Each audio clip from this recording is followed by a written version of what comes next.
In this video, I'm going to explain in details why herbal drugs is not working for most farmers. And I'm going to give 7 reasons for this. Please make sure to watch till the end. The essence of making this video is to give you the understanding, and if peradventure you want to give it a try, these are the areas that you should guide against and how they can be very effective for you. I'm also going to give a bonus point by the end of this video. If this is your first time of coming across my video, please kindly hit the subscribe button and turn on the bell icon so that you get notified anytime I upload a new video. Don't forget to give this video a thumbs up and share for others to benefit. Thanks. Like I said earlier, I want to give a detailed explanation of why the herbal drugs is not working for you as a farmer. Number 1 is the wrong dosage. When I say the wrong dosage, I mean too much or too little. Herbal remedies are not like commercial drugs that come with clear dosage instructions. If you are able to understand this point, then you are on the right path in making sure that the herbal drugs you are using is very effective.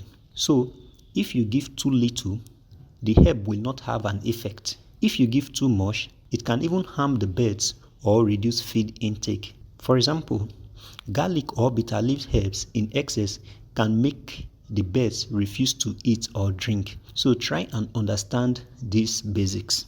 The number 2 point is the poor preparation method. Understand also that herbs need to be properly prepared to release the active substances that is in them. So if you just soak leaves in water without crushing, boiling or fermenting, most of the active compounds will not come out. Please try and understand this point that I just said now. You might just take bitter leaf, for instance, and soak it in water for 24 hours. The active ingredient in that bitter leaf might not come out, except you are going to crush it, you squeeze it, or you boil it. This will not bring out the active ingredients in them, and it will become effective.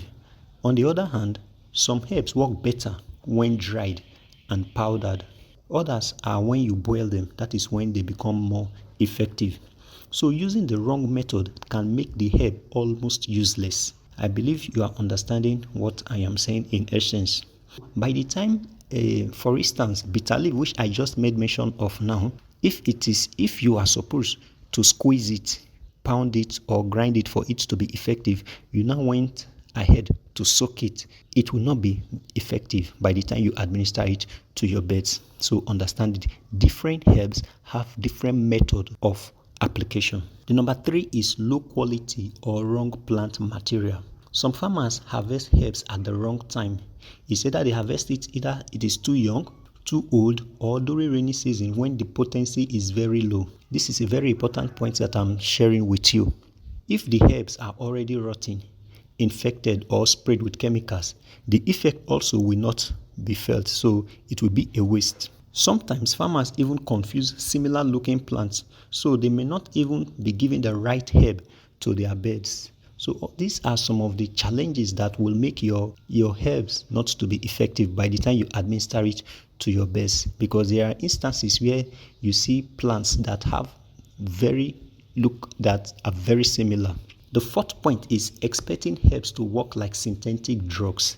A lot of farmers make these mistakes. Synthetic drugs are quite different from herbal drugs on a different level.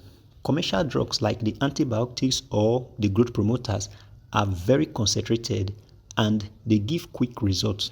Herbs are natural and they usually work slowly by boosting immunity first, the digestion or appetite. If a farmer expects a herbal drug to clear disease overnight or make broilers gain weight instantly, he will be disappointed. So herbs are more of long-term health supporters than a quick fix solution. Please just try and understand this point. The 5th point is poor management practices. Even the best herbs cannot work if the water is dirty. Then, if the feed is of poor quality. Also, if the birds are overcrowded. Then, when the poultry house is poorly ventilated or not cleaned. In summary, what I'm saying in this number 5 is that herbs only help when management is already good. They cannot cover up for bad farming practices. So not until you get this point clear, your herbs will not be effective for you. Then the sixth point is wrong combination with synthetic drugs. Some farmers mix herbs with commercial medicine thinking it will increase power.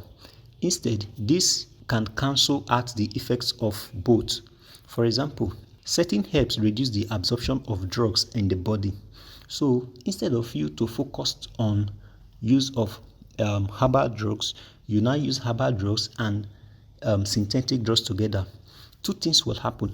It is either the herbal drugs will cancel the synthetic drugs, or the synthetic drugs will cancel the herbal drug. In most cases, they will counter each other, and it will be as good as not giving them any medication at all. Then the seventh point, this seventh point is very important: lack of consistency.